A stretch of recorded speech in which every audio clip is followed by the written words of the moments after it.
De volta ao vivo, ao vivaço com o seu canal Esportes aqui na nossa TV Mai, também no portal GazetaWeb.com, onde você confere todas as notícias de Maceió, de Alagoas, do Brasil e do mundo, para falar agora de Centro Esportivo Alagoano. Olha só, ontem no estádio Rei Pelé existia muita expectativa para o jogo dos meninos do Sub-20 contra o Bahia. Só que, meu amigo, começou o jogo, o CSA competindo, tal, indo pra cima, mas gol, nada. Quando o Bahia fez o primeiro, aí a velha porteira se abriu. E aí entraram 3 no primeiro tempo, 2 no segundo, resultado 5-0 para os caras. A gente separou algumas fotos desse jogo para que você pudesse ver. Aí, tá aí a meninada do CSA, ainda com muito otimismo, né? Quando o jogo rolou, o CSA que jogou de branco, o time do Bahia com seu uniforme tricolor, deu bom não. E aí tem o jogo da volta, Gui, mas se reverter 5-0 fora de casa, problema aí pro seu professor Daniel Alves, hein?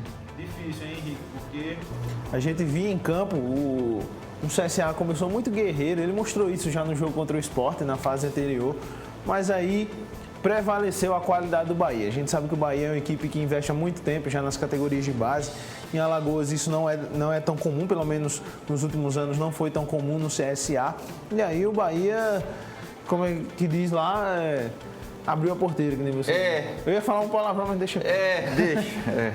Mas o Bahia teve muito mérito. O CSA ainda perdeu um jogador expulso no fim do primeiro tempo, né? Isso.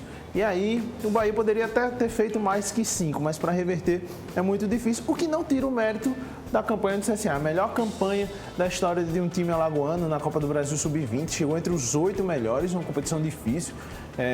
Passou de fase diferente de clubes tradicionais, como o Internacional, como o Flamengo, não chegaram nesta fase, então muito importante e é bom para criar cancha para os meninos. Agora, ir para o jogo de volta, encarar com seriedade, independente do placar, jogar sério e tentar fazer o que puder, né, para representar, exato. Inclusive, o Gui que acompanha muito o campeonato alagoano Sub-20, que vale vaga na Copa São Paulo de Futebol Júnior do ano que vem, esse time do CSA tá meio que sobrando na competição, né? E aí você já faz um paralelo. Sora, se esse CSA tá sobrando no campeonato alagoano, então quer dizer que o nosso campeonato não tá com um parâmetro muito alto, né? Não tá com sarrafo lá em cima. Infelizmente é uma realidade aqui para nossa base, né? Os dirigentes ainda não entenderam a necessidade de se investir. Agora investir mesmo, fortalecer. Agora que a gente já vê alguns passos, né? Por exemplo, o CRB contratou uma nutricionista, né? Você pensa assim, é uma besteira, mas é algo importante. Você dá estrutura para essa meninada para que eles possam sim representar o nome da instituição de maneira correta, da maneira boa, que é chegando longe em competições grandes como essa Copa do Brasil, né? O CSA, ele chegou lá por mérito desses meninos, por mérito de um trabalho, mas que recomeçou um dia desse. Isso. E a gente lembra que na última copinha desse ano, os alagoanos não foram tão bem. A melhor campanha foi do Zumbi. Zumbi, o único que passou de fase, enfrentou até o Corinthians na fase de grupos. Mas CRB, CSA e Cruzeiro foram eliminados na fase de grupo. Então, o futebol alagoano está engatinhando um pouco ainda no tocante a categorias de base comparado com o resto do Brasil. Mas isso é muito importante que os times comecem a entender isso, que é preciso um investimento para que no futuro eles próprios aproveitem esses jogadores no elenco profissional e também ganhem dinheiro com isso, porque a base não é só aproveitar, revelar o jogador para usar no time, você ganha dinheiro e os times alagoanos não são mais formadores, infelizmente. Exato. Teve uma época que o ASA até formava alguns jogadores que tiveram projeção nacional, mas hoje, infelizmente, não temos mais. Vamos torcer que comece esse investimento, está começando e que nos próximos anos os times alagoanos, os representantes alagoanos estejam cada vez melhores. E tem até uma coisa interessante do que você falou, para você que está em casa nos acompanhando e não sabe, existe uma parada hoje que é o selo de formador junto à FIFA. Quando você obtém esse selo, quanto mais tempo esse moleque passa com você, passa no seu clube, você recebe nas movimentações dele no mercado de transferências uma parcela daquilo que você investiu. Ninguém presta muita atenção nisso. O CRB passou a abrir o olho, né? O presidente Mário Marroquim disse, nosso trabalho agora quando eu receber essa grana da Liga Forte é poder melhorar isso para ser formador, porque imagine, o CRB ganhou dinheiro agora com o Roberto Firmino. Sim. Nessa transferência agora dele lá pro futebol da Arábia Saudita. Avalie se ele tivesse esse selo com mais propriedade, se tivesse passado mais tempo com ele. Era mais dinheiro que recebia. E isso mostra que na época havia um certo amadorismo para você registrar jogador, porque é tudo documentado. Isso. O Penedense, por exemplo, ele não consegue ganhar dinheiro com o Marinho porque não tem o documento. Então isso é importante. O Asa é mais um clube que está buscando isso. O Rogério Siqueira já se reuniu com o Edinaldo Rodrigues, o presidente da CBF, buscando esse selo formador para o Asa também. Então é bom ver que os times estão atrás. Infelizmente o CSA, apesar de ter sido campeão no último Sub-20, parece estar um pouquinho distante, porque em 2021 nem base tinha. A gente lembra que nem disputou o campeonato na categoria. Vamos torcer para que os times aqui consigam abrir esses olhos. Muito feliz que o CRB tem feito isso, o Asa, o Cruzeiro, o Zumbi. Olha aí, ó. Você vê, Chapecoense, o Bahia de Feira tem, o Dínamo de Minas Gerais tem, aí América Mineiro, Avaí, Azuris, que é o time lá do Marcelo, né? Isso. Muito bem. Aí tem Barra Futebol Clube de Santa Catarina, Botafogo de São Paulo, o Botafogo SAF do Rio de Janeiro, Ceará, Atlético Paranaense, Atlético Mineiro, Clube de Regata Flamengo, Coimbra, que é clube de empresário, né? Então os caras com certeza querem. Aí Curitiba, Criciúma, Cruzeiro, Cuiabá, não tem mais C, não tem CRB, não tem CSA. Não tinha Asa, aí fica difícil. Complicado. Aí o nosso diretor foi buscar essa informação, disse: diretor, tu é bom, vou desenrolado.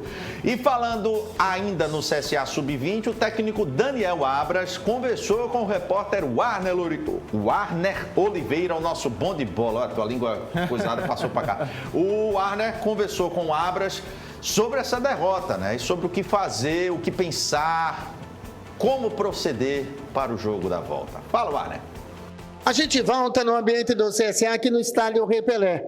Nada que estava programado, principalmente um placar tão elástico em favor da equipe do Bahia na goleada por 5-0 diante do CSA. E aqui com a gente o técnico do CSA, Daniel Abras.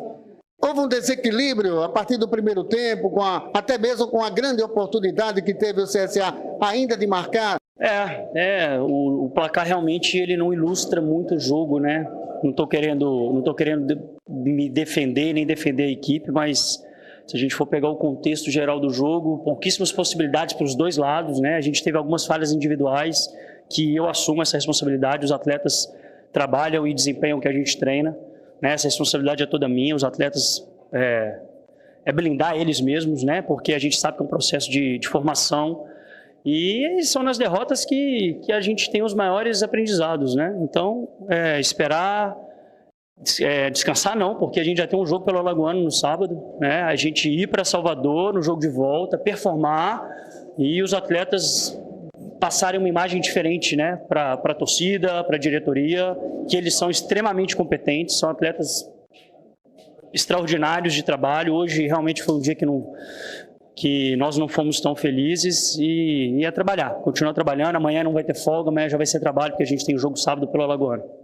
Placar difícil de reverter, né? A gente tem que ser muito sincero.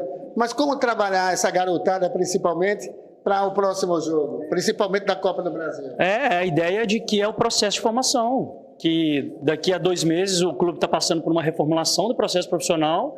Atletas que estavam nesse jogo de hoje vão ter oportunidade de participar desse processo de formação do clube e é um degrau de cada vez, né? Foi o que eu falei até quando a gente ganhou do Sport, nós não somos os melhores do mundo, né? E não é porque a gente perdeu hoje que nós somos os piores do mundo, muito pelo contrário, o processo vai continuar, o trabalho vai continuar, vai continuar muita entrega e fazer um bom jogo no Alagoano sábado, viajar com a cabeça boa para Salvador se eu não me engano, a gente já viaja na terça-feira e fazer um bom jogo e performar lá, para esses atletas mostrarem o devido potencial que eles têm. Eu tenho certeza que eles são excelentes atletas e a gente vai passar uma imagem diferente no próximo jogo. E o time segue líder do campeonato alagoano, é isso, Daniel? Líder. Se a gente ganha sábado, a gente já pega a liderança absoluta aí do nosso grupo. Não sei como é que está a classificação geral, mas a gente é um jogo de cada vez. Quando é Alagoano, é Alagoano. Quando é Copa do Brasil, é Copa do Brasil. Agora a gente só vai pensar no Alagoano. No decorrer dessa semana a gente vai voltar a cabeça para performar bem lá em Salvador e fazer um bom jogo. Performar é o caminho, né? Afinal de contas, faltou e muito, infelizmente, agora aqui em Maceió. Difícil, mas é isso. O Daniel falou bem. tem que buscar uma performance. A gente sabe que falar de classificação é um pouco mais difícil. E tem o Campeonato Alagoano aí, tá? O CSA só teve uma derrota, que foi na estreia contra o Aliança. Já está classificado e vai enfrentar o Guarani nesse final de semana. Então é isso, é pensar, colocar a cabecinha no lugar. Na base, você pode errar várias vezes, porque o erro traz o acerto no futuro, né? Então, é importante para esses garotos, já criam um pouco de casca, sofreu uma dura derrota. É uma linda campanha, como eu disse. Já passou por 2 fases, a melhor campanha da história. Muito orgulhoso dos garotos, né? Que o CSA Estamos. A gente sabe que passa por uma fase ruim no profissional, então ver os garotos bem e no cenário nacional é muito importante. É verdade. Como já cantava Fábio Júnior, o campeão se mostra na derrota. Manhã gosta muito de falar isso. Enfim, abraçando mãe que está nos assistindo, também o nosso querido Sidney, direto de Aracaju, nos assistindo pelo portal gazetaweb.com. Seguinte, o Arner também traz mais informações, porque semana que vem o presidente convocou a imprensa para uma coletiva, para um café da manhã. O que será que ele vai falar? Tomara que o café seja bom, pelo menos. Bom, menos isso, né? Bota o Arner de novo aqui com essa informação. Meu querido diretor, fala, Arner!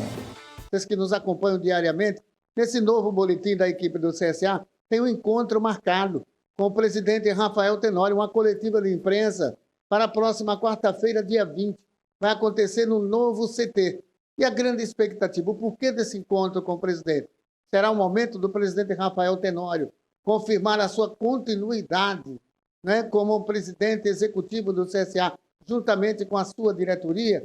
Cresceu muito essa expectativa com relação a esse momento desse café da manhã que vai acontecer no ambiente azulino. Com relação à equipe sub-20, né, o time ontem não foi bem. Aliás, foi um desastre, né? Porque perdeu para a equipe do Vitória pelo placar de 5-0 no primeiro jogo das quartas de final. E o segundo, o CSA vai ter que buscar uma recuperação, algo muito difícil lá no Pituaçu, lá em Salvador, na próxima quinta-feira. E neste sábado, o Sub-20 segue sua boa trajetória no Campeonato Alagoano, jogando às 3h contra o Guarani Alagoano, lá no novo CT. Um grande abraço, bom final de semana para todos! Valeu, amigo! O Arner, a gente brinca com o Arner, né? Pessoa querida demais, mas é uma das vozes mais marcantes da rádio, da comunicação alagoana. Então, se você escuta o Arner, você não o confunde. Por isso que você quer o imitar. Valeu, amigo! Ô, meu caro Guilherme Nobre, amanhã a Rádio Gazeta FM transmite CRB Juventude a partir das 5h. No domingo, o senhor, inclusive, estará empunhando o microfone da Gazeta com a final da Copa do Brasil, primeiro duelo no Maracanã. Jogo Flamengo e São Paulo. O Flamengo tem um problema para esse jogo. Na verdade, vários, né? Se fosse perdeu de só 3, um, era bom, né? Mas perdeu agora o Alan. Notícia do portal gazetaweb.com, trazendo da lesão do volante. Ele é desfalque certo para esse time do Sampaoli. Você vê o Flamengo, por jogar em casa, mesmo com esses problemas, com certo favoritismo, ou você acredita que o São Paulo leva esse primeiro duelo? Henrique, a gente estava até discutindo isso na rádio na quarta-feira. Eu não estou vendo nenhum favorito, porque os dois parecem bem ruins. Chegam numa fase bem ruim, né? O São Paulo parece que quando está no momento decisivo, assim, entre mata-matas, foi a mesma coisa contra o Corinthians. Está em momento de mata-mata, o São Paulo parece que esquece as outras competições para pensar só naquilo e isso está prejudicado. Perdeu para um Inter que não vencia não sei quantos jogos no Brasileirão. E o Flamengo é aquela confusão que a gente já sabe, né? São Paulo não se dá bem com o elenco não se dá bem entre si, alguns jogadores, é jogador dando soco no outro e chega o Flamengo assim, abalado psicologicamente e em campo também não está demonstrando aquele futebol que a gente sabe que esse elenco é capaz. Então, fica uma final, esse primeiro jogo, meio que nivelada por baixo. O Flamengo joga em casa, ao lado da torcida, é sempre muito importante, mas não me parece algum favoritismo. Parece que qualquer coisa pode acontecer, inclusive nada. Então, vai ser um jogo divertido, espero, mas não vejo favorito. E com transmissão do Timaço? Timaço, estaremos lá, eu, Claudemir Araújo, Juniele Rocha, todo mundo acompanhando essa final. Muito bem. Com isso, senhoras e senhores, a gente vai ficando por aqui, querendo demais agradecer o carinho da sua companhia, em nome de toda a nossa equipe. Gui, valeu, bom final de semana. Pagas nada. Semana de trabalho, né? Pagas nada? Deixa quieto. Valeu, rapaziada. Um grande abraço. Vocês seguem com a programação da nossa TV Mar, canal 525, aqui na NET Claro. Também acesse o portal gazetaweb.com. Fique muito bem informado ao longo do dia. O programa será reprisado e logo mais à disposição no nosso YouTube. Valeu! Bom final de semana. Juízo. A garganta até secou agora. Falou pra garganta. Até segunda.